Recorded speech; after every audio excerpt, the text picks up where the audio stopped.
L'eau glacée s'abattit sur elle comme une punition tombée du ciel, injuste, humiliante, presque cruel rappel de la dureté du monde. La jeune mère n'eut qu'un bref instant pour incliner son corps et couvrir de son rebozo la petite tête chaude de son bébé de 3 mois avant que le froid ne transperce le tissu mince, n'imprègne sa blouse de coton usé, et ne détrempe la petite couverture effilochée qui protégeait son enfant. La morsure de l'eau était si vive qu'elle en perdit le souffle. Le cri du nourrisson, aigu, désespéré, fendit aussitôt le brouhaha de la rue. C'était un cri qui n'avait rien à voir avec les colères capricieuses des enfants bien nourris, c'était la plainte fragile d'un être minuscule frappé par un monde trop vaste, trop brutal. Au-dessus d'eux, depuis le balcon en pierre rose d'une maison imposante, une femme vêtue d'une robe d'un blanc immaculé observait la scène, les bras tendus, le seau encore dégoulinant à la main. Son sourire, froid et méprisant, valait une gifle. « Dégagez d'ici, bande de sales vauriens. Ce trottoir n'est pas pour vous. » Ces mots tombèrent avec le même poids amer que l'eau glacée. Les passants tournèrent la tête une seconde, pris d'un malaise qui les rendit soudain pressés, coupables peut-être, mais silencieux. Personne n'intervint. Personne ne disait jamais rien. C'était ainsi, depuis toujours, dans la coloniale Indavista à Guadalajara, les riches dans leurs maisons hautes et étincelantes, les pauvres sur les marges, comme des ombres à éviter. Entre les deux, un gouffre invisible mais infranchissable, forgé par l'indifférence et la peur. Lupita, la jeune mère, serra son bébé contre son cœur. Elle baissa les yeux, non pas par honte, encore moins par lâcheté, mais parce qu'elle savait que répondre ne ferait qu'empirer les choses. Ces mots à elle, une femme sans ressources, n'auraient jamais le même poids que ceux de Doña Estela Villalobos, la propriétaire du balcon. Elle se contenta de respirer profondément pour ne pas s'effondrer. Lupita n'avait que 23 ans, mais ses gestes en semblaient 50. Ses mains, rugueuses à force de frotter, laver, récurer les maisons des autres, tremblaient tandis qu'elle essuyait doucement le visage trempé de son fils avec le coin de son rebozo. Carlito pleurait toujours, secoué de sanglots courts et saccadés. Il avait froid. Il avait faim. Et Hélène ne savait plus discerner la colère de l'épuisement. Cela faisait 3 jours qu'elle frappait aux portes de cette colonie. 3 jours à offrir de laver le linge, récurer les sols, astiquer les vitres, n'importe quoi qui puisse leur permettre de survivre encore un peu. Son mari, Ramiro, avait perdu son emploi à l'usine de meubles 2 mois plus tôt. Depuis, leur journée n'était rien d'autre qu'une lente marche vers la fin. Le petit logement qu'ils louaient en périphérie coûtait 1200 pesos par mois, et ils en devaient déjà 2. La propriétaire avait juré qu'elle les expulserait s'ils ne payaient pas avant dimanche et dimanche n'était plus qu'à 4 jours. Lupita était sortie seule ce matin-là, le bébé attaché contre elle. Ramiro gardait les 2 aînés, Anita, 5 ans, et Pedrito, 7 ans. La boîte de lait en poudre était vide depuis une semaine, et elle n'avait plus assez de lait maternel pour calmer l'enfant longtemps. Pour endormir temporairement sa faim, elle portait toujours une petite bouteille d'eau de Jamaïca sucrée. Mais la bouteille gisait désormais brisée au sol, la vague d'eau froide l'avait fait rouler jusqu'à la grille d'égout. Depuis son balcon, Doña Estela continuait d'observer la scène. Elle avait 58 ans, les cheveux teints d'un blond coûteux, et sur son visage se lisait cette dureté qui se forge avec les années lorsqu'on construit son bonheur sur des murs plutôt que sur des ponts. Sa maison de 2 étages, avec sa fontaine au jardin et un garage pour 3 voitures, était sa seule fierté, la seule chose qui demeurait après un mariage raté, 2 enfants partis vivre aux États-Unis, et ce vide immense qu'elle comblait avec médisance, rancœur et dédain. Pourtant, au fond d'elle, quelque part enfouie sous 30 ans d'orgueil, la mémoire d'une autre vie continuait d'exister, malgré qu'elle l'eût enterrée aussi profondément que possible. Il fut un temps où elle aussi avait connu la pauvreté. Un temps où les chaussures trouées laissaient passer la poussière, où les repas n'étaient souvent qu'un même frijol réchauffé jour après jour. Mais admettre cela aurait signifié reconnaître qu'elle ressemblait encore, même un peu, à cette jeune femme trempée qui s'éloignait maintenant avec son bébé en larmes et cette idée lui était insupportable. Sale indienne, marmonna-t-elle avant de claquer la porte du balcon. À l'intérieur, sa maison sentait le silence et l'ennui. Le marbre des sols brillait trop, froid comme une morgue. Les meubles italiens, impeccables, semblaient attendre des invités qui ne viendraient jamais. C'était un musée sans visiteurs, une maison sans vie. Elle se servit un thé de camomille dans une tasse de porcelaine française. 3 employés de maison venaient chaque semaine, mais ce jour-là, elle était seule. C'était ainsi qu'elle préférait, seule, elle n'avait pas à feindre la gentillesse. En observant par la fenêtre, elle aperçut Lupita disparaître au coin de la rue. Une petite voix, timide et presque éteinte, tenta de lui souffler qu'elle avait peut-être été trop dure, que la jeune femme cherchait certainement du travail, que ce bébé pourrait tomber malade à cause de l'eau glacée.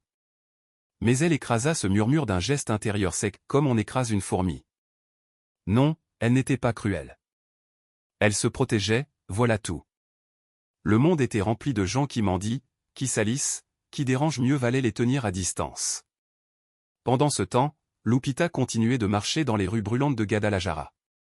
Ses pieds la lançaient, ses vêtements humides collaient à sa peau, mais elle avançait malgré tout.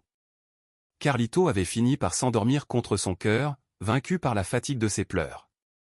En passant devant une boulangerie, l'odeur du pain chaud lui souleva le cœur. Elle n'avait rien mangé ce matin. Ni elle, ni Ramiro, ni les enfants. Dans sa poche, il lui restait 35 pesos, le dernier billet que sa belle-mère lui avait donné la semaine précédente. Avec ça, elle pourrait acheter du frijol, un peu de riz, peut-être un morceau de poulet, si elle marchandait bien. Des tortillas si elle avait de la chance. Elle arriva au marché Alcalde. À cette heure, les prix baissaient, c'était le moment des restes, des fruits trop mûrs, des légumes cabossés, de la viande dont il fallait se débarrasser avant la fermeture. Pour Lupita, c'était un terrain connu. Les marchands la respectaient, la plaignaient parfois, lui mettaient de côté quelques tomates meurtries, des pommes de terre germées, des os encore garnis d'un peu de chair. Ce n'était pas de la honte, c'était de la survie. Lupita, ma fille, que t'est-il arrivé? Tu es toute mouillée. C'était Donia Chui, la vendeuse de légumes, une femme ronde, douce, avec des yeux qui savaient trop de choses. Lupita secoua la tête. Ce n'est rien, Donia Chui, juste maladresse. Un mensonge, mais plus facile à prononcer que la vérité. Donia Chui la regarda longuement, avec cette tendresse simple de ceux qui n'ont pas grand-chose mais savent partager ce qu'ils ont. Elle prit un sac, y mit quelques chayotes, des carottes, 2 épis de maïs. Tiens, Mija. Et pas un mot. On est là pour s'aider. Lupita sentit ses yeux s'embuer. Ce n'était pas de la tristesse, c'était cette gratitude brute, presque douloureuse, qui vous rappelle que l'humanité existe encore malgré la cruauté, malgré l'indifférence, malgré les portes closes et les seaux d'eau glacée. Elle murmura un merci étouffé, serra un peu plus son bébé contre elle, et pour la première fois depuis le matin, sentit une chaleur tendre lui traverser la poitrine. Le monde pouvait être terrible mais il restait, quelque part, des cœurs capables de battre pour autre chose que leur propre confort. Lupita avançait lentement entre les étals encore humides du marché, son bébé bien serré contre sa poitrine.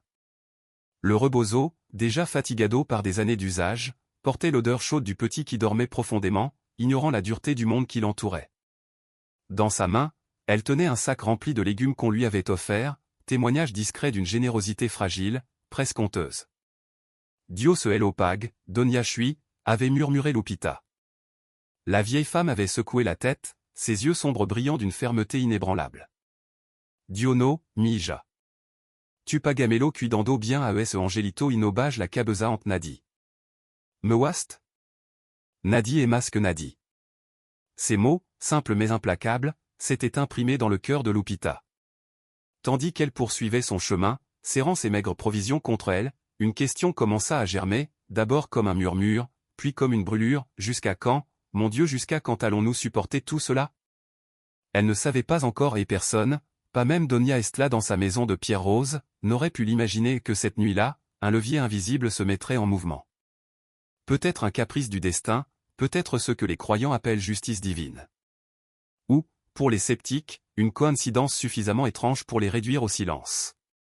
Ce soir-là, dans le minuscule cabanon de tôle que Lupita appelait « maison », le repas était maigre, mais partagé avec une tendresse tenace.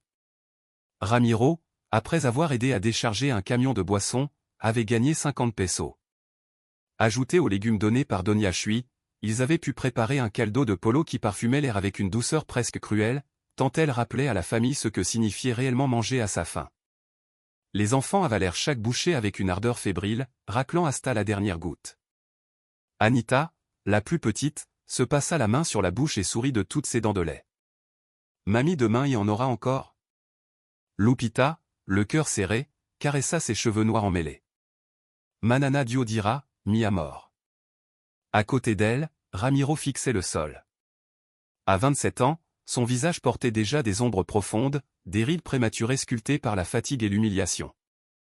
Jadis ouvrier dans une fabrique, il avait été un employé exemplaire. Puis la faillite était tombée, froide et brutale, jetant des dizaines d'hommes comme lui à la rue. Pas de compensation.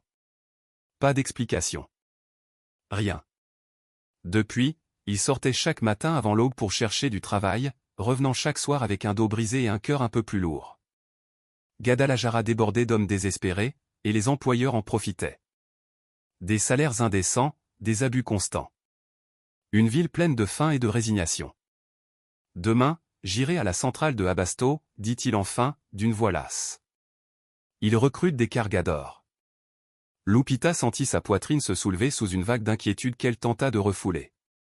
Les cargadors portaient des sacs de 50 kilos pendant 12 heures pour à peine 200 pesos.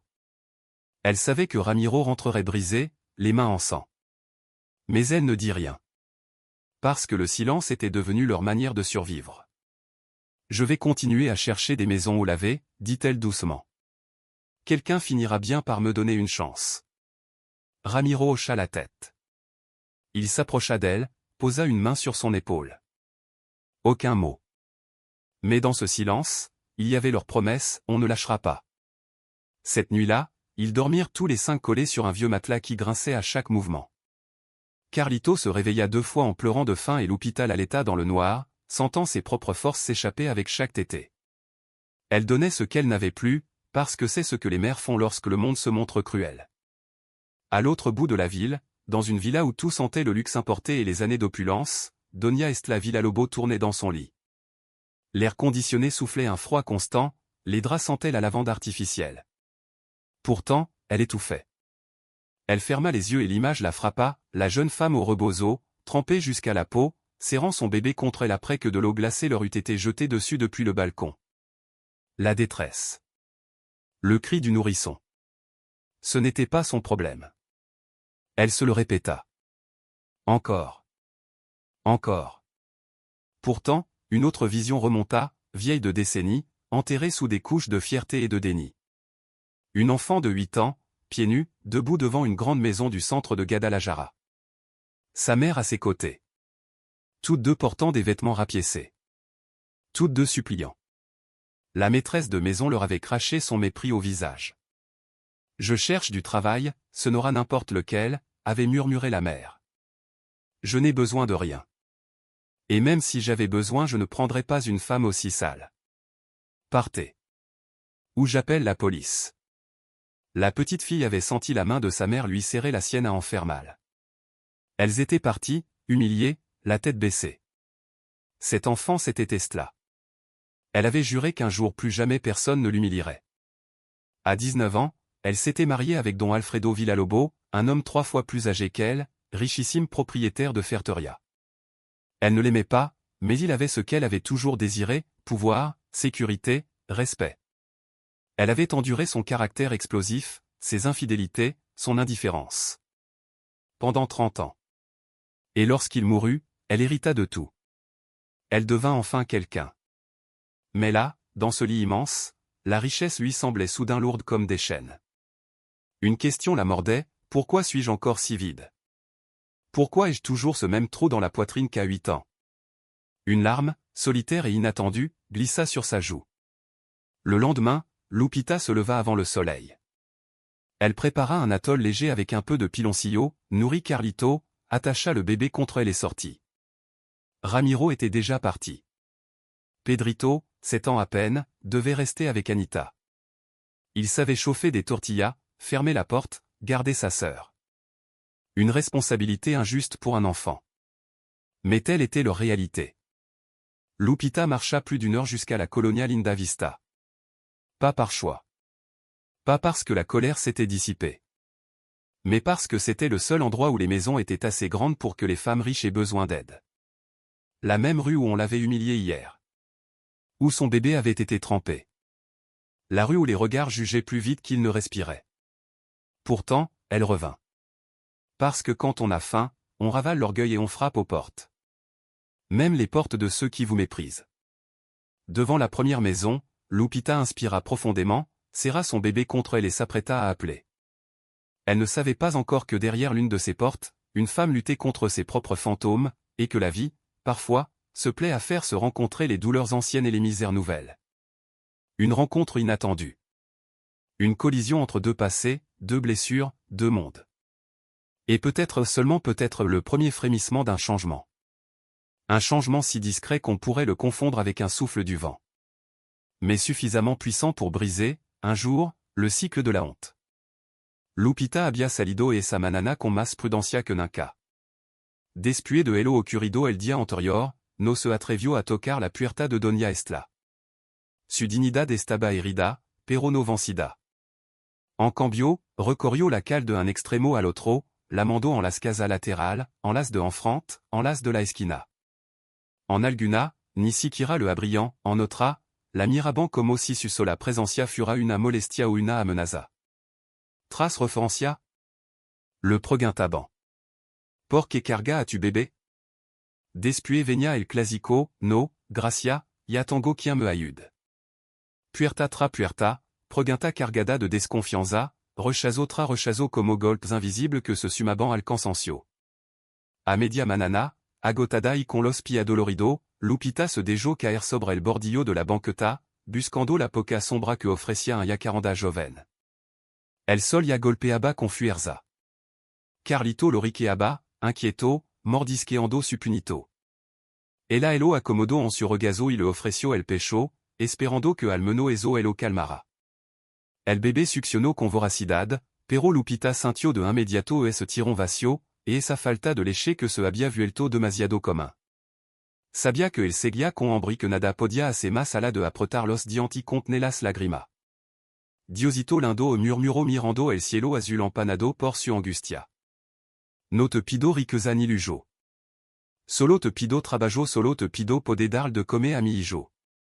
No había terminado de pronunciar esa palabra cuando una camioneta blanca redujo la velocidad y se detuvo frente a ella. Era una de esa coincidencia que parecen pequeña, pero que marcan destino entró. Del vehículo bajó un hombre de 1,40 años, vestido con una camiseta polo y pantalón de mezclilla. Tenía ojos de cansancio, pero su ojo irradiaban una bonda tranquila que desarmaba la desconfianza. Disculpa, señorita, ¿le está buscando trabajo? Lupita levantó la vista sorprendida, sintiendo como una chispa de esperanza estalaba en su pecho como un lucero en plena oscuridad. Si, sonor respondió casi sin air. Lo que si. C'est lavar, planchar, cocinar, limpiar. El hombre sonrió con un gesto cálido. Mi mamá necesita ayuda en su casa. Vive aquí a Trecuadra. ¿Te interesa? Si, sonor, claro que si. Ven, te levo para que la conozca. Cela ma doña refugio, et muy buena gente te lo aseguro. El corazón de Lupita comenzó a latir tan rápido que casi le dolió. Apretó a Carlito contra su pecho y subió a la camioneta con un cuidado instintivo. El hombre manejó despacio, como si quisiera tranquilizarla con cada giro. Las calles estaban bordeadas de árbol viejo y casa que mezclaban modestia y elegancia, alguna con fuentes, otra con jardín cuidado por mano paciente. Se detuvieron frente a una casita color amarillo pálido, más pequeña que las mansiones de la colonia, sin balcón de contra ni lujo visible. Pero había maceta de geranio en la entrada, una silla de madera al lado de la puerta, y una sensación inexplicable de hogar verdadero, de lugar donde la bonda todavía tenía cabida. Lupita no lo sabía aún, pero esa casa estaba justo frente a la de Doña Estela Villalobos. El destino, silencioso y afilado, estaba moviendo pieza que cambiarían la vida de amba mujer para siempre. El hombre l'amó. La puerta se abrió y apareció una mujer de 72 años, con el cabello completamente blanco recogido en un chongo, y una sonrisa que arrugaba su cara entre como papel de China. Apenas vio a Lupita y al bebé, su ojo brillaron con ternura. Mi hijita, pasal, pasal. No te queda ahí parada. Y est Angelito como se llama? Carlito, sonora. Carlito repició saboreando el nombre como si fuera un recuerdo querido. Como mi difunto esposo. Ven, siéntate aquí. ¿Ya desayunaste? Lupita bajó la mirada y negó con la cabeza, avergonzada por la verdad. Sin decir nada más, Donia refugio chasqueo la langai de s'apparecio rimbo à la cocina. 5 minuto después regreso con un plateau de huevo con frijol, tortilla recién un vaso de café con leche y un tazon de atol de avena. Comme tranquilla, mija. Y est atol et para que tanga mas leche, para que el nino este fuert. La émotion se le clavo en la garganta como una aguja dulce dolorosa. Hacia tantísimo tiempo, que nadie la trataba con esa suavidad, con esa humanidad que no exige nada a cambio. Gracia, sonora susurró. Dios el opag. Dio nada, mija. Aquí todo nos ayudamos. Anda, comme. Después platicamo. Mientras Lupita comía, Donia refugio le explicó elo que necesitaba, ayuda trevese por semana para limpiar, lavar y cocinar algo ligero. La casa era pequeña, facile de mantener. Ella vivia sola dest que había en vue d'ado diano atra, suijo vivian le jo y solo la visitaban de vez en cuando. Te puedo pagar 1000 pesos a la semana. C'est que no es mucho, pero es lo que puedo. Ici quier trae a tu bébé, aquí espacio y paz. 1000 pesos a la semana. Cuatro mil al mes. Era más de elo que Lupita había imaginado conseguir. Con eso podian pagar la renta, comprar comida, quizá renovar los teniroto de Pedrito, eso por los que sobresalian su dedito lastimado. Sonora dijo Lupita con un temblor en la voz, acepto. Y le prometto que voit à trabajar bien. No se va a arrepentir. Donia refugio le palmeo la mano condulsura. Yo sé, mija. Yo sé. Y así, en menos de una hora, la vida de Lupita dio un peu que no giro. No era la salvación completa, no era la solución a todos sus dolores, pero era un respiro.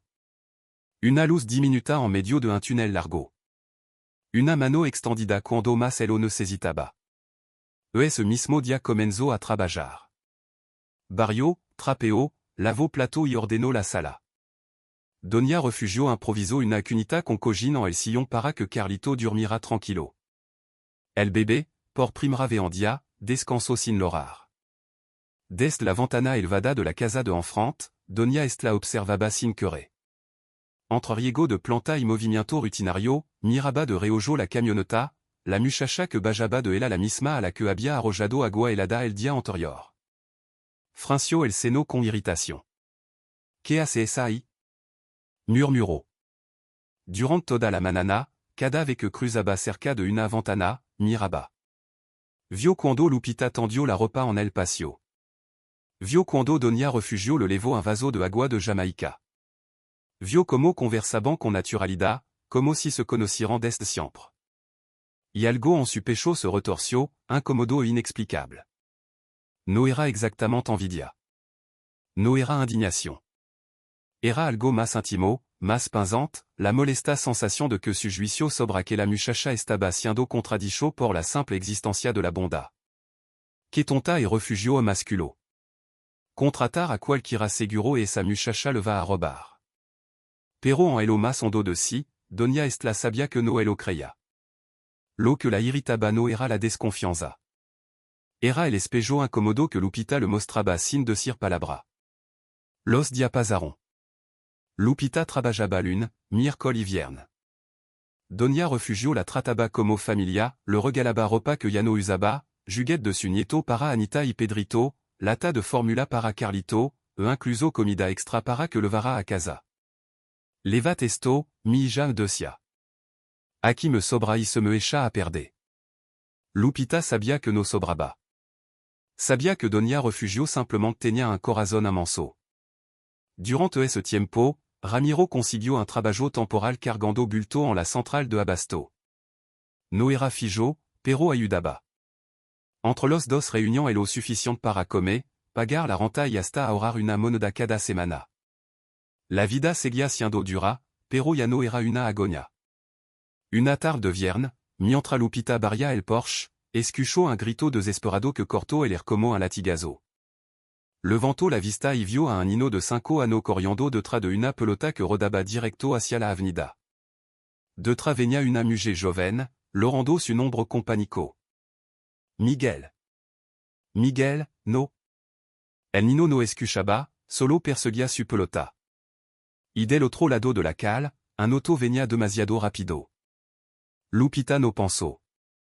No tuvo tiempo para miedo ni duda. Dejo caer la escoba, corrió como si su vida entra de pendira de hello y atrapó al nino justo onde que su piecito alcanzaran el arroyo vehicular. Y en ese instant entre el polvo levantado, el rugido del motor que frenaba tarde, el latido salvage en su pecho y el peso tibio del pequeño entre su brazo el destino volvió a girar. Y nada volvería a ser igual. La balle continuait de rouler, innocente, imprudente, jusqu'à s'aventurer au milieu de la rue.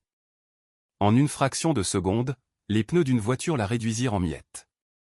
Le conducteur, sans même tourner la tête, poursuivit sa route comme si rien n'était arrivé. La jeune mère surgit alors, essoufflée, les bras tremblants, les joues baignées de larmes.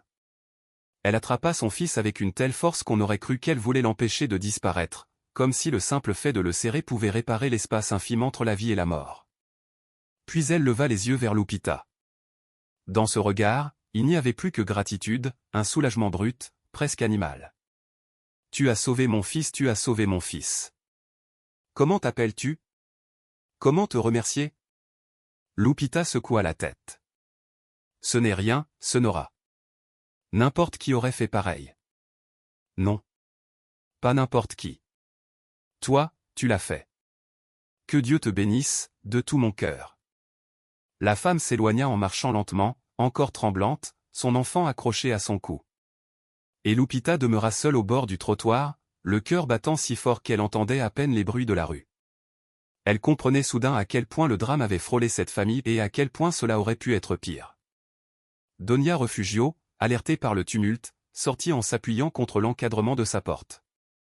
Lorsqu'elle entendit le récit de Lupita, elle la prit dans ses bras avec une force étonnante pour son âge. « Tu es un ange, ma fille, un vrai ange envoyé du ciel. » Depuis sa fenêtre, Doña Estela avait assisté à toute la scène. Elle avait vu Lupita courir sans réfléchir, risquer sa propre vie pour sauver un enfant qu'elle ne connaissait pas. Elle avait vu l'étreinte, les larmes, la gratitude. Un frisson avait parcouru son corps, quelque chose s'était fissuré en elle, quelque chose de minuscule mais ancien, comme une fêlure dans un mur resté debout trop longtemps. Ce soir-là, Doña Estela ne put avaler une seule cuillerée de la soupe de légumes déposée par son employé. Elle resta assise longtemps devant son assiette encore fumante, incapable d'avaler quoi que ce soit. L'image de Lupita revenait sans relâche, se mélangeant à d'autres souvenirs qu'elle croyait depuis longtemps enterrés, sa mère agenouillée en train de frotter le sol de maisons étrangères pour que ses enfants puissent manger, elle-même, jeune fille, travaillant comme caissière dans un supermarché avant son mariage, ces moments où elle avait eu besoin d'aide et où personne ne lui avait tendu la main. Elle se leva brusquement, laissa la soupe intacte, monta l'escalier d'un pas lourd. Elle se mit au lit sans se déshabiller, sans se brosser les dents, sans accomplir la moindre de ses routines impeccables. Allongée dans la pénombre, elle fixa le plafond. « Qu'est-ce qui m'arrive » murmura-t-elle. Personne ne répondit, sinon le silence vaste de cette maison luxueuse et pourtant terriblement vide. Ce que Doña Estela ignorait, c'est qu'au même moment, dans les hauteurs du ciel, quelque chose se préparait et quelque chose que les humains ne contrôlent jamais. Certains l'appellent hasard, d'autres karma, d'autres encore justice divine. Mais cela ne laisse personne indemne quand cela frappe. Le lendemain, un samedi à l'aube, Doña Estela se réveilla avec une douleur sourde, pénétrante, au centre de la poitrine. Elle pensa d'abord à une simple indigestion. Elle prit un antiacide et tenta de continuer sa matinée comme si de rien n'était. Mais la douleur s'aggrava. Elle se propagea à son bras gauche, remonta le long de sa mâchoire. Alarmée, elle tenta d'appeler son employé, personne. Un samedi, évidemment. Elle appela ensuite son fils aîné, installé aux États-Unis, messagerie vocale. Puis son cadet, messagerie vocale également. La douleur lui coupait la respiration. Ses mains tremblaient. Elle sentait la panique monter comme une vague qu'elle ne pouvait plus contenir. Rassemblant ce qui lui restait de force, elle sortit de chez elle, chancelante, et descendit le trottoir en quête de n'importe quelle présence humaine. Et la seule personne dans la rue ce matin-là était Lupita, qui sortait la poubelle de chez Doña Refugio. Leurs regards se croisèrent. Et pour la première fois depuis qu'elles se connaissaient, les yeux de Doña Estela ne reflétaient ni mépris, ni supériorité, ni froideur. Ils n'étaient remplis que de peur, une peur nue, presque enfantine et d'une supplication muette. Lupita aurait pu tourner la tête. Elle aurait pu rappeler l'insulte, l'eau glacée qu'Estla lui avait jetée au visage, sur elle et son bébé. Elle aurait pu, d'un simple pas, exercer la plus terrible des vengeances, l'indifférence. Mais elle ne le fit pas. Elle lâcha la poubelle et courut vers Donia Estla, juste au moment où les jambes de la femme cédaient. Elle la rattrapa avant qu'elle ne frappe le sol, sentant le poids lourd, glacé, de ce corps en détresse se renverser contre elle. Sonora. Sonora, qu'est-ce que vous avez? Donia Estla tentait d'articuler quelque chose, mais aucun son n'en sortait. Son visage avait perdu toute couleur. Un filet de sueur froide perlait à son front. Sa main agrippait sa poitrine comme si elle voulait arracher la douleur elle-même. Donia Refugio. Donia Refugio. Aidez-moi. L'ancienne sortit précipitamment, suivie de son fils, qui par chance lui rendait visite ce matin-là. Entre trois, ils transportèrent Donia Estla jusqu'au salon de Donia Refugio et l'allongèrent sur le canapé. C'est le cœur, dit le fils, qui travaillait comme infirmier à l'hôpital civil. On doit l'y emmener tout de suite. Pas le temps d'attendre une ambulance. Sans hésiter, ils la hissèrent dans la camionnette. Lupita monta à l'arrière et posa la tête de Donia Estla sur ses cuisses. Elle lui essuyait le visage avec le bord de sa blouse, murmurant des paroles rassurantes qu'elle ne comprenait pas elle-même. Cette femme qui, la veille encore, l'avait insultée, humiliée, traitée comme moins que rien n'était plus la même. À cet instant précis, elle n'était ni riche ni arrogante, ni maîtresse de maison, ni bourgeoise de l'Indavista. Elle n'était qu'un être humain effrayé, fragile, suspendu au fil ténu de la vie. Tenez bon, Sonora, on arrive, tenez encore un peu, s'il vous plaît. Donia Estla ouvrit les yeux une seconde. Un regard bref, mais lourd de quelque chose de nouveau, un début de reconnaissance. Ou peut-être de repentance. Ils atteignirent l'hôpital en moins de 10 minutes. Les infirmiers accoururent avec une civière. En quelques secondes, Donia Estla disparut derrière les portes battantes des urgences. Lupita resta là, immobile, les mains tremblantes, sa blouse encore humide de la sueur d'une femme qu'elle aurait pu choisir de détester. Donia Refugio lui prit l'épaule. « Tu as bien fait, ma fille. Tu as fait ce qu'il fallait. » Lupita secoua la tête, la voix brisée. « Je ne sais même pas pourquoi j'ai fait ça. Elle m'a tant maltraité, elle a humilié mon bébé et malgré tout, je n'ai pas pu la laisser. Tu l'as secourue parce que tu as un cœur, Lupita. Parce que, quoi qu'elle ait fait, tu n'es pas comme elle.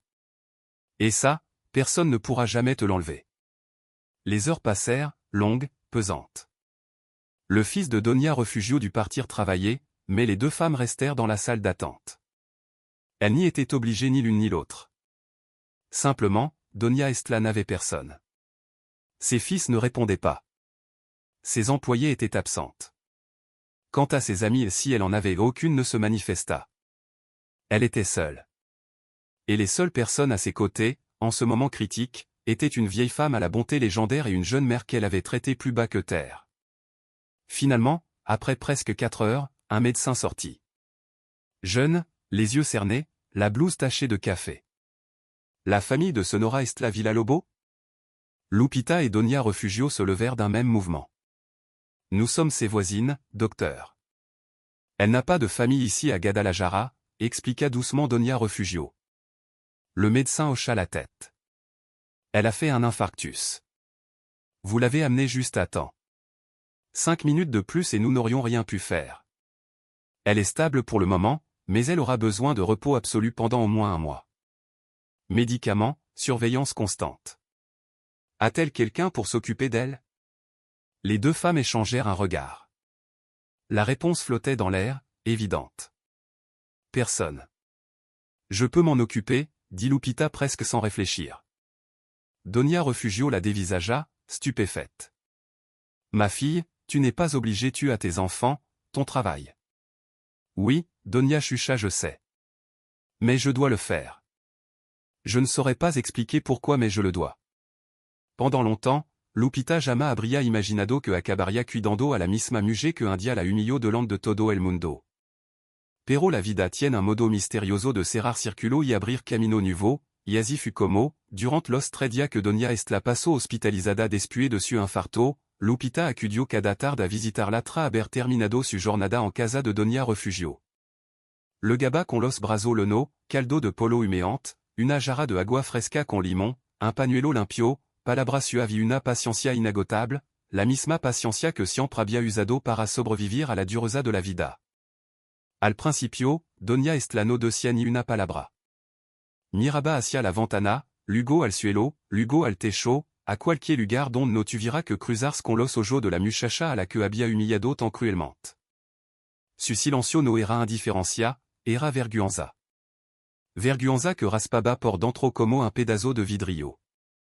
Pero Lupita no esperaba nada a cambio, simplemente se sentaba a su lado, vigilando que tomara las medicinas, acomodando la almohada, contando el pequeña historia de su hijo para lenar un poco el respeto de la habitación. Fut al tercer día cuando something finally broke. Lupita estaba ya en la puerta, lista para marcharse, cuando escuchó una voz fragile detrás de ella. ¿Por qué haces esto? La pregunta flotó en el aire, apenas un susurro herido. Lupita se volvió con serenidad, como si la estuviera esperando. Por casi me enseñaron respondió con sencillez. Mi mamá siempre decía que uno no ayuda a la gente porque se lo merezca, sino porque uno tiene corazón.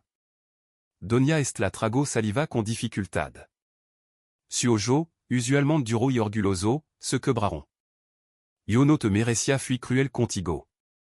Con tu bébé. Lo sé. Entonces por qué? Lupita se acercó despacio a la cama y sostuvo la mirada de la mujer que alguna vez la había despreciado. Porque todo merecemos una segunda oportunidad, sonora. Todo.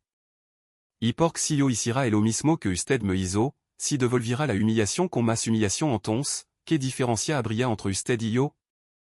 Las lágrimas comenzaron a descender por las mejillas de Doña Estla como si hubieran estado esperando décadas para salir. No recordaba la última vez que había lorado, quizá en el funeral de su esposo, quizá antes, pero aquella lágrima eran diferentes. No nació de la tristeza, sino del despertar doloroso y necesario de una conciencia dormida. Perdoname susurró con un hilo de voz. Por favor perdoname. Lupita asintió con suavidad. No hizo falta ninguna palabra, el perdón ya se había dado dia antes, en el instant precisamente en que corrió a salvar la vida en la cal. Cuando dieron de alta a Doña Estla, todavía débil y con indicación estricta de reposo absoluto, Lupita no dudó en ofrecerse para ir 2 veces al día a su casa, para darle su medicina, preparar comida, verificar que estuviera bien y que no estuviera sola. Doña Refugio reorganizó su horario sin pensarlo 2 veces, diciendo que cuando la vida pone en tu camino a alguien que necesita ayuda, una hace lo que tiene que hacer. Fue así como empezó algo que ninguna de las dos había previsto, una amistad lenta, tímida, silenciosa, casi torpe, pero real. Dos mujeres provenientes de mundo distinto, una marcada por la escasez y el trabajo duro, la otra por la comodidad y la rigidez de una vida solitaria, comenzaron a encontrarse en un punto intermedio donde el corazón hablaba más que la apariencia. Cada mañana, Lupita llegaba a la casa de Contrarosa con su bebé en brazos o dormido en su reposo. Le preparaba a Doña Estla un té de manzanilla y encendia la télévision para poner su telenovela favorita. A veces charlaban, a veces simplement compartían el silencio. Al principio, Doña Estla no sabía qué decir. Su vida siempre había estado rodeada de conversación vacía, de chismes de vecina, de quejas interminables o juicio disfrazado de opinión. Pero Lupita no hablaba así. Lupita hablaba con ternura de Pedrito, que sonaba con ser doctor alguien día, y de Anita, que quería aprender a danzar folklore, hablaba de su eno tan pequeño que parecía imposible y sin embargo tenían la fuerza de lo esencial. Y poco a poco, casi sin darse cuenta, Doña Estla empezó a abrir su propio corazón. Le habló de su infancia pobre y de la madre que lavaba ropa ajena para sobrevivir, de la promesa que se hizo siendo nina de que jamais volvería a Pasarambro. Le contó de su matrimonio sin amor, de la soldad de una casa grande sin risa, de los hijos que rara vela l'amaban. Confesó, con la mirada perdida en la ventana, que había pasado toda su vida intentando convertirse en alguien important y ahora que por fin lo era, se sentía más vacía que nunca. Lupita le tomó la mano con delicadeza. Nunca es tarde para empezar de nuevo, sonora. Una semana después del infarto, el hijo mayor de Doña Estla la llamó. No para saber cómo estaba, sino para confirmar que seguía viva y podía pedirle una firma para uno papel de una propiedad. quando colgo, donia est la se quedo fija en elvacio, con los ojo humdo y la respiración entrecortada. Lupita, que estaba lavando plato en la cocina, escuchó es lento ahogado, silencioso, el lento que nas de una herida mucho más profunda que un dolor físico. No dijo nada. Simplement se sentó a su lado y la acompañó. Esa misma noche, al volver a su pequeño cuarto de la mina, Lupita encontró a Ramiro esperándola con una sonrisa distinta, llena de alivio y esperanza. Había conseguido un trabajo fijo en una empresa de limpieza. No era un sueldo grande, pero era constante, suficiente para que, sumado al de Lupita, la familia pudiera respirar sin la angustia que los había perseguido durante tanto tiempo. Los Nino corrieron a abrazarla. Carlito dormía tranquilo en su cajoncito de madera que usaban como cuna, respirando como solo los bebés saben hacerlo, con la pureza de quien todavía no conoce el mundo. Y Lupita, observando a los suyos, sintió algo que hacía mucho tiempo no visitaba su corazón, paz. Pero la mayor prueba o no le gaba. La transformación que había empezado en Doña Estela estaba luego de haber concluido. Lo que inició como un gesto de crueldad y luego se transformó en un acto de misericordia estaba a punto de crecer en algo más grande, algo capaz de cambiar no solo las vidas de ambas mujeres, sino también las de mucha otra persona. Pasaron 3 semanas desde el infarto. Doña Estela seguía recuperándose, obedeciendo cada indicación del médico y cada recomendación de Lupita, que se había convertido en su enfermera, su cocinera, su confidenti, aunque ninguna lo dijera en voz alta, su amiga. La casa ya no olía únicamente a lavanda y soldad. Ahora olía a tortilla recién calentada, a café por la manana, a caldo casero por las tardes. Los pasillos que ont conocian únicamente el eco frío de una mujer caminando sola, empezaron a llenarse de pequeña risa, las de Carlito cuando Lupita lo levaba consigo, las de la misma Lupita cuando contaba historia, las de una complicidad nueva entre ambas mujeres. Un jueves por la tarde, mientras Lupita doblaba ropa en la sala, Doña Estela la observaba desde su sillón. Había algo en su expresión, una mezcla de admiración y desconcierto. ¿Cómo lo has, Lupita? Preguntó finalmente. ¿Cómo lo has para estar siempre contenta? Para no guardar encore. Yo te hice dano y tu me tratas como si nada hubiera pasado. No lo entiendo. Lupita dejó la ropa a un lado y se sentó frente a ella con Carlito dormido en su regazo, envuelto en la cobijita nueva que Doña Estela le había comprado la semana anterior. No es que nada haya pasado, Sonora respondió con honestidad. Si pasó. Y si me dolió. Pero aprendías mucho que guardar encore y como tomarse un veneno esperando que le haga daño al otro. Al final, la única envenenada es una misma. Doña Estela bajó la mirada, conmovida. Yo he cargado veneno toda mi vida. Nunca es tarde para soltarlo, dijo Lupita. Hubo entonces un silencio largo, pero no incómodo. Un silencio de reflexión. Doña Estela miró su mano, adornada con anillo caroes, y se preguntó cuando había intercambiado el amor por el orgullo, la cercanía por la apariencia, la felicidad por la riqueza. Quiero hacer algo, dijo de pronto, con una determinación inesperada. Quiero ayudar como tu me ayudaste pero no sé cómo. Lupita sonrió. El cómo no importa tanto, Sonora. Lo que importa es el corazón con el que se hace. Esa palabra plantaron una semilla. Y como toda semilla verdadera, tomó raison el lugar exacto donde debía crecer. Los días siguientes, Doña Estela comenzó a mirar su entorno con ojo nuevo. Observaba a los niños que caminaban descalzo rumbo a la escuela. A las mujeres que tocaban puerta buscando trabajo, igual que Lupita lo había hecho. A los ancianos sentados en las esquinas, invisibles para los conductores que pasaban en auto con aire acondicionado. Y por primera vez en década, sintió algo distinto a la indiferencia. Sintió empatía. Sintió la necesidad profunda de hacer algo, aunque todavía no supiera por dónde empezar. Una mañana, mientras Lupita preparaba el desayuno en la cocina, Doña Estela la observó con una expresión seria, casi solemne. Algo importante estaba a punto de nacer. Lupita le dijo al fin, con una voz que ya no temblaba, quiero hacerte una pregunta. Y esa pregunta cambiaría el destino de ambas para siempre. Lupita hésita un instant lorsque Doña Estela le demanda combien elle pagait de loyer. Puis, avec cette honnêteté désarmante qui la caractérisait, elle répondit d'une voix presque timide. 1200 pesos, Sonora. Pour un petit cabanon en tôle et quand il pleut, l'eau traverse le toit comme si la maison pleurait avec nous. Doña Estela ne dit rien. Elle se contenta d'acquiescer, le regard perdu dans un point invisible. Pourtant, dans l'ombre silencieuse de son esprit, quelque chose venait de s'allumer, fragile et puissant, comme une idée qui avait enfin trouvé son chemin. 2 jours plus tard, par un samedi lumineux, elle demanda à Lupita de venir chez elle avec Ramiro et les enfants. Lupita, perplexe, obéissant posait de questions. Ils arrivèrent tous ensemble, Pedrito et Anita, les yeux grands ouverts devant cette maison immense qui leur paraissait un palais, Ramiro, nerveux dans sa chemise rapiécée, tentant maladroitement de paraître digne. Doña Estela les accueillit sur le seuil. Elle n'était plus la dame impeccable aux robes blanches et aux coiffures strictes.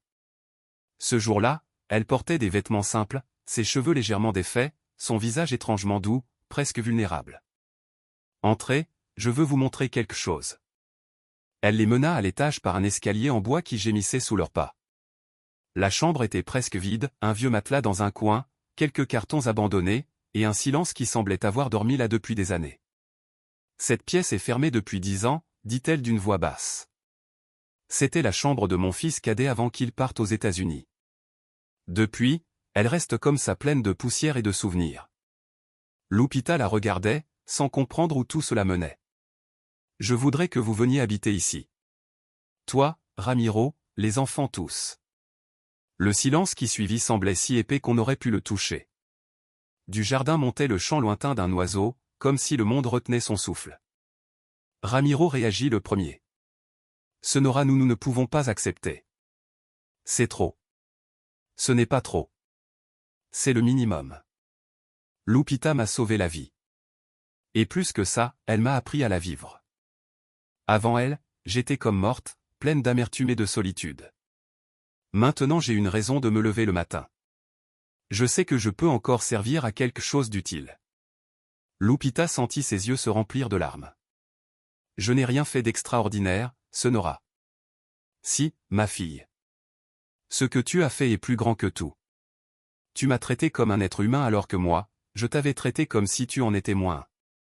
C'est un miracle plus grand que n'importe quelle opération médicale. » Ramiro et Lupita échangèrent un long regard.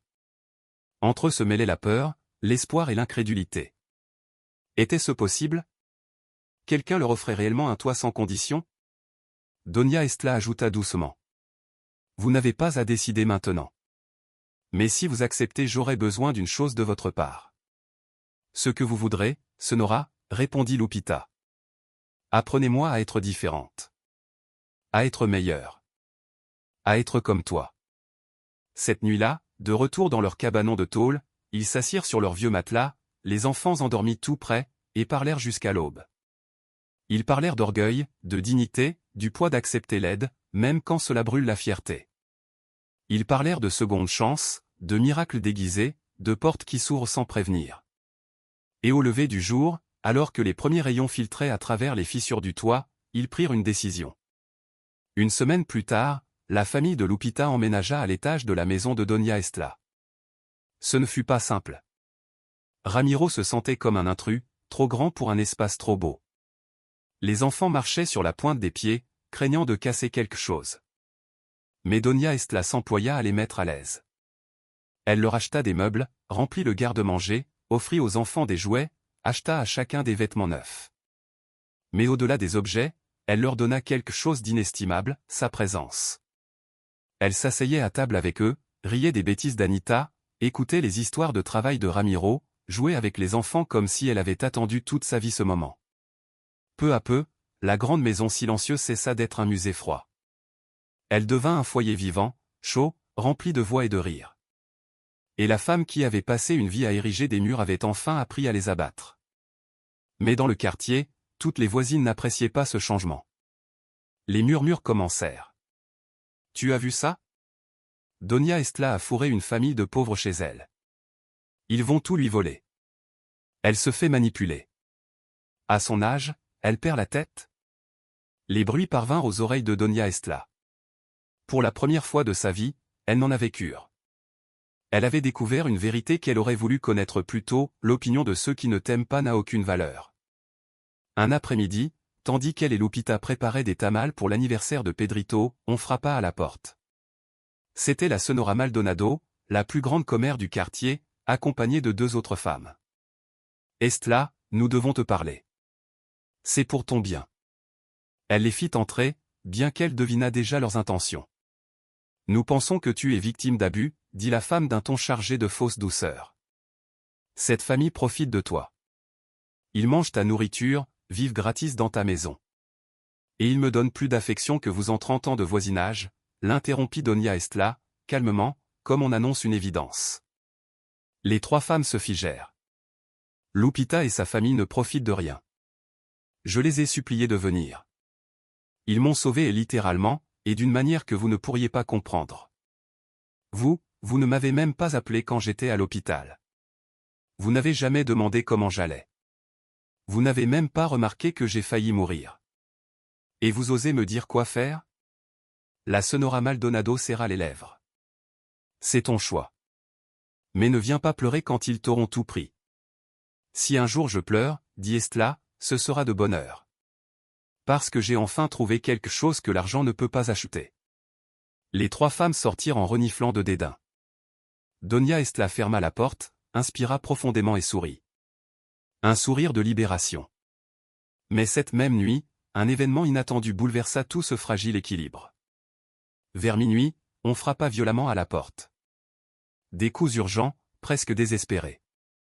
Ramiro descendit en courant, croyant à une urgence grave. Quand il ouvrit, il découvrit un jeune homme sale, hagard, les yeux injectés de sang, une petite lame tremblant dans sa main. Ramiro recula instinctivement. Mais avant qu'il ne referme, l'homme parla, d'une voix brisée par les sanglots. « S'il vous plaît, ne fermez pas. Je ne veux faire de mal à personne. Je dois voir ma mère. Je dois voir Estla Villalobos. » Ramiro le fixa. L'homme avait peut-être 35 ans. Les cheveux longs et emmêlés, les vêtements déchirés, les pieds nus. Mais dans ses traits abîmés surgissait soudain une évidence. Les mêmes yeux verts que Doña Estla. La même courbe du nez. « Qui es-tu » demanda Ramiro, glacé. « Je suis Javier, son fils. Son fils cadet. » Et dans le silence qui suivit, Ramiro sentit le sang se figer dans ses veines. Doña Estla n'avait évoqué ses enfants que 2 ou 3 fois dans toute sa vie, toujours à voix basse, toujours avec cette fissure de douleur qui faisait trembler chaque syllabe.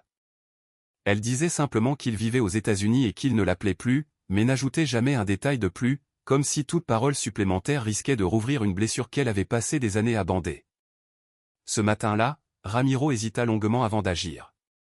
Quelque chose dans l'urgence de la situation lui disait qu'il risquait de faire une erreur, mais il ne pouvait pas ignorer ce qu'il avait vu à la porte. Il monta les escaliers et frappa doucement à la chambre de la maîtresse de la maison. Doña Estla apparut, les yeux gonflés de sommeil, les cheveux défaits, encore enveloppés dans son vieux peignoir, si différente de l'image impeccable qu'elle s'efforçait toujours de projeter. « Ramiro, que se passe-t-il » Il déglutit. « Il y a quelqu'un à la porte, Sonora. Quelqu'un qui dit être votre fils. Javier. » Tout le sang quitta le visage de Doña Estla. Ses jambes se mirent à trembler si violemment qu'elle dut s'agripper au cadre de la porte pour ne pas chanceler. « Non, non, ce n'est pas possible. Javier est aux États-Unis. Il n'est plus là-bas, Sonora. Et il a l'air très mal. » Elle descendit les escaliers comme une femme marchant vers son propre jugement. Chaque marche résonnait comme un pas de plus vers un passé qu'elle n'avait jamais osé affronter. Et lorsqu'elle atteignit l'entrée, elle manqua d'air. Là, debout sous la lumière crue du matin, se tenait son fils. Celui qu'elle n'avait pas vu depuis 8 longues années. Celui qui était parti un jour sans adieu, en laissant seulement une lettre sèche et distante. Elle porta la main à sa bouche pour retenir un cri qui se transforma en sanglots silencieux. Javier n'était plus le garçon arrogant, sûr de lui, qui avait franchi un jour la frontière en rêvant de fortune. Ses épaules s'étaient affaissées, sa peau était terne, ses yeux perdus portaient la marque d'un combat qu'il avait manifestement perdu. Dans ce regard, Doña Estla reconnut une chose qu'elle avait toujours redoutée, la trace de l'addiction. « Mama ». Sa voix se brisa comme du verre. Une petite lame qu'il tenait glissa de sa main et tomba au sol dans un tintement métallique. Il tomba à genoux, les larmes jaillissant, la respiration coupée. « Pardonne-moi, Mama. » Donia Estla resta figée.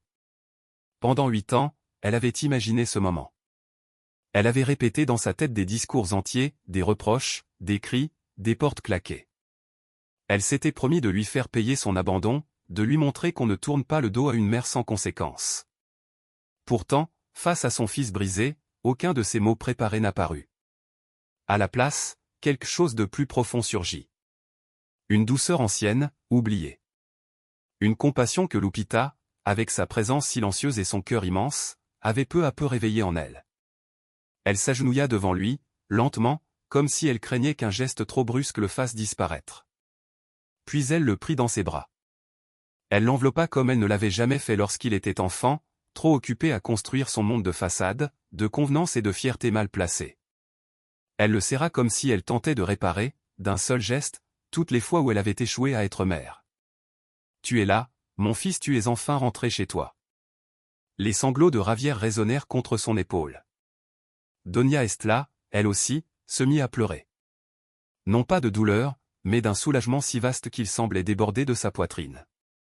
Sur les escaliers, Lupita et Ramiro observaient sans dire un mot. Les enfants, réveillés par le tumulte, restaient silencieux, percevant la gravité de la scène sans pour autant la comprendre totalement. Quand les larmes se calmèrent, ils aidèrent tous ensemble Javier à entrer. On l'installa sur le canapé, encore secoué de tremblements. Lupita prépara un thé de camomille fumant, y ajouta une touche de miel, et posa aussi quelques biscuits sur une petite assiette. Donia Estla s'assit près de lui sans lâcher sa main, comme si elle craignait qu'il s'évapore à nouveau s'il la quittait du regard. « Raconte-moi, mon fils, raconte-moi tout. » Alors Javier parla. Des heures durant.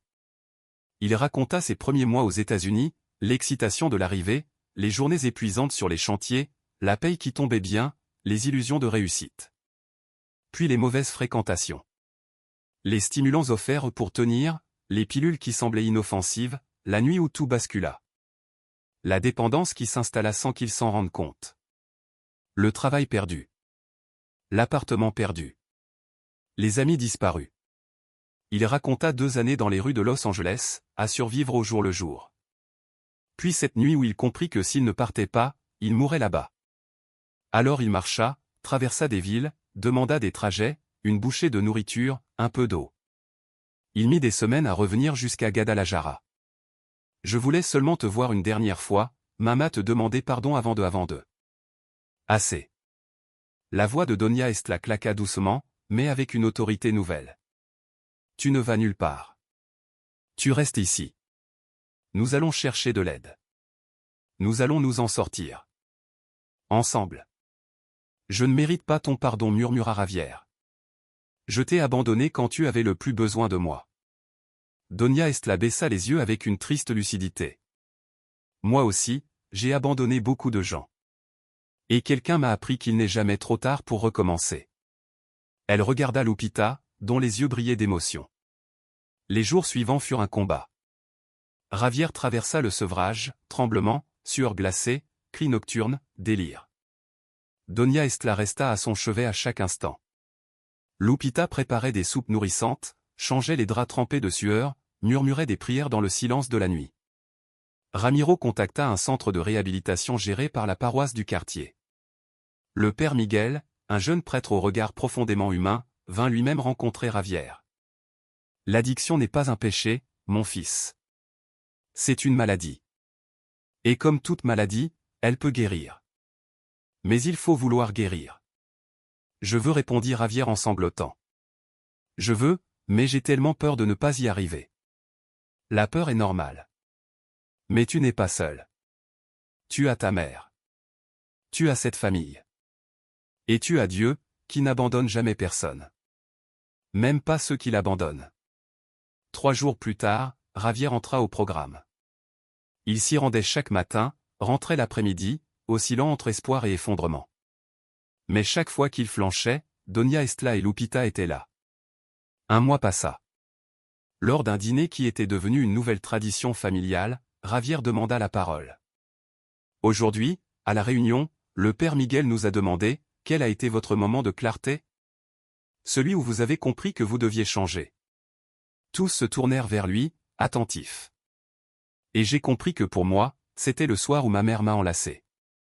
Je m'attendais au rejet, et j'ai reçu de l'amour. Je m'attendais à être jugé, et j'ai reçu le pardon.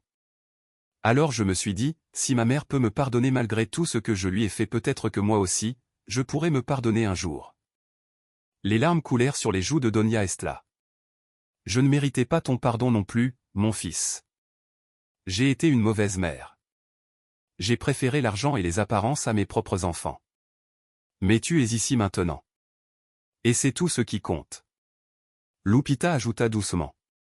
Le pardon, ce n'est pas dire que ce qui s'est passé était bien. C'est choisir que ce qui s'est passé ne décidera pas de ce qui viendra. Cette nuit-là, Doña Estela sortit dans le jardin. La pleine lune baignait les plantes que Lupita avait fait pousser, basilic, menthe, tomates, cerises, tout débordait de vie. Elle leva les yeux vers le ciel et pria pour la première fois depuis des décennies. Pas une prière mécanique, non. Une prière vraie, qui venait de l'âme. Merci. Je ne sais pas si tu m'entends, mais merci. Merci de m'avoir envoyé Lupita. Merci de m'avoir montré que l'amour est plus fort que l'orgueil. Merci de m'avoir rendu mon fils. Et si les miracles existent, j'ai déjà vécu le mien. Une brise légère fit frémir les feuilles, et une paix nouvelle l'envahit. Pas la paix du statut, ni celle de l'argent. Une paix plus profonde, celle de savoir qu'elle vivait enfin comme elle aurait toujours dû le faire. 3 mois plus tard, Javier fêta ses 90 jours de sobriété. La famille organisa une petite célébration. Doña Refugio arriva avec un gâteau qu'elle avait préparé elle-même. Le père Miguel offrit quelques mots d'encouragement. Même certains voisins, ceux qui autrefois murmuraient derrière leur porte, vinrent le féliciter. Alors, Doña Estela se leva et demanda la parole. Elle avait quelque chose d'important à dire. Toute sa vie, Doña Estela avait crédit que le bonheur se mesurait en billets, en maisons brillantes, en bijoux qui tintent au cou comme si le monde devait s'incliner devant elle.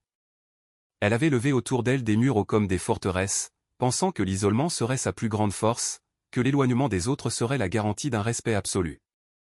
Mais ces murs n'avaient fait que l'emprisonner, la coupant du courage, de la douceur et de la vérité qui circulent dans les veines des gens simples. Et ce jour-là, alors que son regard se posait sur Lupita, sur Ramiro, sur ses enfants qui riaient comme si la lumière vivait dans leurs poumons, elle comprit que sans eux elle serait encore derrière ses propres barreaux ou pire, elle ne serait plus de ce monde. Elle prit une profonde inspiration, comme quelqu'un qui s'apprête à faire un pas impossible, puis déclara d'une voix vibrante d'émotion qu'elle avait une annonce à faire. Elle sortit de son sac quelques feuilles soigneusement pliées. Ses doigts tremblaient légèrement, non pas de peur, mais de cette étrange fragilité qui accompagne les choix honnêtes. J'ai décidé d'ouvrir un comedor communitario, ici, dans cette maison, dit-elle doucement. Chaque jour, nous offrirons un repas chaud et gratuit à tous ceux qui en auront besoin. Peu importe ton nom, ton passé, d'où tu viens ou ce que tu as perdu en chemin. Si tu as faim, si ton cœur ou ton ventre réclame un peu de chaleur, alors ici, tu auras une place. Lupita resta sans voix. Ramiro, les yeux brillants, la regardait avec une fierté discrète, profonde. Les enfants applaudirent sans savoir exactement ce que cela signifiait, mais portés par la joie contagieuse de l'instant, comme si la maison entière respirait enfin. Mais Doña Estela n'avait pas terminé. Elle leva de nouveau les feuilles, comme un témoin brandit une promesse. Et il y a autre chose, je vais vendre 2 de mes propriétés. Avec cet argent, je veux créer un fonds pour aider les familles qui vivent ce que Lupita a vécu. Je veux que plus jamais une mère n'ait à supplier qu'on lui ouvre une porte pour obtenir du travail. Je veux que plus jamais un enfant se couche en pleurant de faim. Le silence qui suivit fut dense, presque sacré. Puis, comme si les cœurs avaient atteint la limite de ce qu'ils pouvaient contenir, plusieurs personnes éclatèrent en sanglots. Pas des larmes de tristesse, mais ces larmes rares qui naissent de la gratitude, de la stupeur devant la bonté quand on ne l'attend plus. Doña Refugio s'approcha lentement, ses yeux mouillés de tendresse. Elle prit Doña Estela dans ses bras et murmura avec une conviction tranquille, « Ça, ma comadre, ça, c'est un miracle. » Mais Doña Estela secoua doucement la tête. Le miracle, c'est Lupita. C'est elle qui m'a appris que l'amour véritable ne divise jamais. L'amour authentique multiplie, élargit, ouvre des chemins là où il n'y avait que des murs. Un mois plus tard, le Comédore ouvrit ses portes. Et comme si la ville entière attendait ce souffle nouveau, chaque jour, entre 20 et 30 personnes s'y présentaient, des mères seules portant la fatigue du monde sur leurs épaules, des vieillards aux mains calleuses, des familles entières luttant pour survivre. Beaucoup arrivaient avec la tête basse, persuadés de ne pas mériter une telle aide. Ils repartaient le ventre plein, mais surtout, le cœur un peu plus léger. Lupita cuisina dès le premier jour avec une passion humble, presque sacrée, aidée de volontaires qui venaient poser un peu d'eux-mêmes dans les casseroles fumantes. Ravière, lui, servait les plats avec une délicatesse nouvelle, retrouvant dans le geste de tendre un repas la guérison que les années lui avaient refusée. Son regard, autrefois perdu dans la colère, retrouvait peu à peu la lumière de la dignité. Et Donia Estla, elle accueillait chaque personne avec une sincérité qu'on aurait cru impossible chez elle autrefois. Son sourire n'était plus un masque social, c'était un pont tendu vers ceux qu'elle avait jadis ignorés. Un jour de pluie battante, alors que le sol du patio se transformait en miroir d'eau et de boue, une jeune femme franchit le portail, un bébé tremblant dans les bras. Ses vêtements étaient détrempés, ses cheveux plaqués contre son visage, ses lèvres bleuies par le froid. Mais ce n'était pas cela qui arrêta le cœur de Donia Estla. Elle vit en elle un reflet. Comme si le passé se tenait devant elle, fragile, affamé, cherchant un abri. Cette jeune femme, c'était elle-même 30 ans plus tôt, dans toute la dureté qu'elle avait tenté de dissimuler derrière son orgueil. C'était aussi Lupita, ce jour où elle lui avait lancé un seau d'eau glacée depuis son balcon, un acte dont la honte brûlait encore dans sa mémoire. C'étaient toutes les personnes qu'elle avait méprisées, humiliées, blessées par indifférence. Alors elle s'avança, posa une main douce sur l'épaule tremblante de la jeune mère et dit simplement « Entre, ma fille.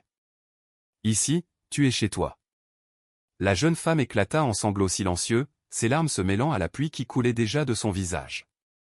Elle franchit le seuil, et au moment où elle le fit, Donia Estla leva les yeux vers le ciel, comme pour remercier une force invisible.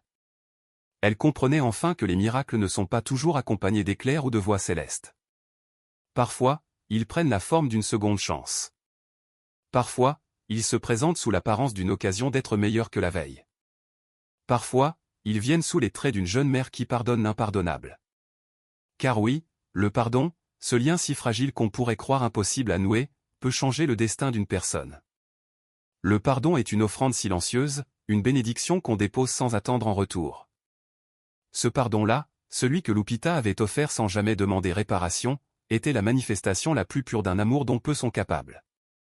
C'était la preuve que l'humanité peut renaître entre les mains de ceux qui choisissent la compassion plutôt que la rancune.